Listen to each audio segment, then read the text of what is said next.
This is the float setup that we've been using for years. This is actually the fancy version.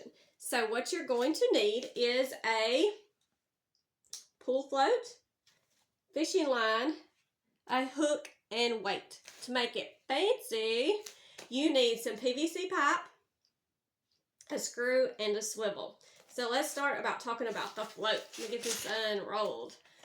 So we use the medium size pool floats. So this is about 3 inches in diameter. You can get them smaller or you can get them bigger. The bigger ones are harder to grab. The smaller ones, the fish will take them under and hold them longer. So we just cut this. This is about 8 inches long, so we just evenly space it out and cut it the length of the noodle so they're all about the same length. Then we cut a piece of PVC pipe. It's about 6 inches long, and we also drill a hole in it. So let me show you here, right at the edge. So you see there's a hole right there, right under there. There's that hole. We drill a hole in it, and then we attach it to the pool float by using a screw. Then next, we take our fishing line and we tie it around the middle of the pool float, run it down one of the edge. We run it down the edge that's closest to the hole. We run it through the hole. So if you're not going to use the pipe, that's fine. We've not always used that, like I said. It's a fancy version. You can just tie the rope down the middle and then have your line hanging down from the middle. If you tie it from the middle, when the fish tugs on it, the float will bob up and down like this. But when you tie it to the PVC pipe and it tugs on it, it will make it tug like this. Turn around. Like this in the water. And so it'll stand up straighter. You can see them a long ways out in the water. You can see them standing up, especially if it's windy. It's good to, you can see it because you can see it further. So then we come down about 16 inches, and none of these are precise because my husband builds so many of these.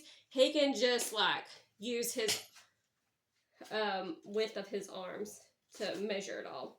So this one is about 16 inches. So we drop down about 16 inches and we make our staging.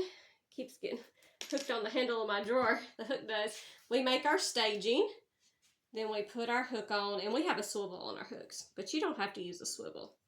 So we have it looped in there just like you would a trot line.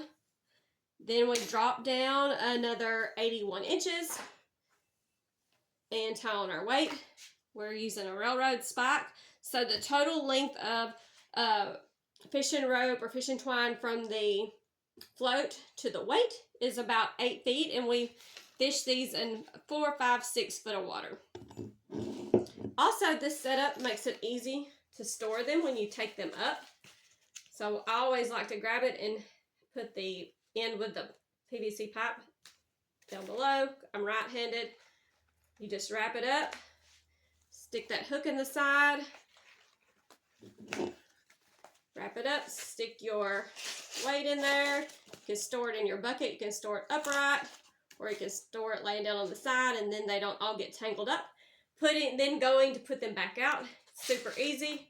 Take that weight out, drop it at the bottom of the boat, unroll it, bait it, throw out your float and your hook, and then throw out your weight. Usually my daughter, she's the weight girl. She always throws out the weights. So this is the setup that we've trusted for years. We fish with them for as long as I can remember, and it's never failed us.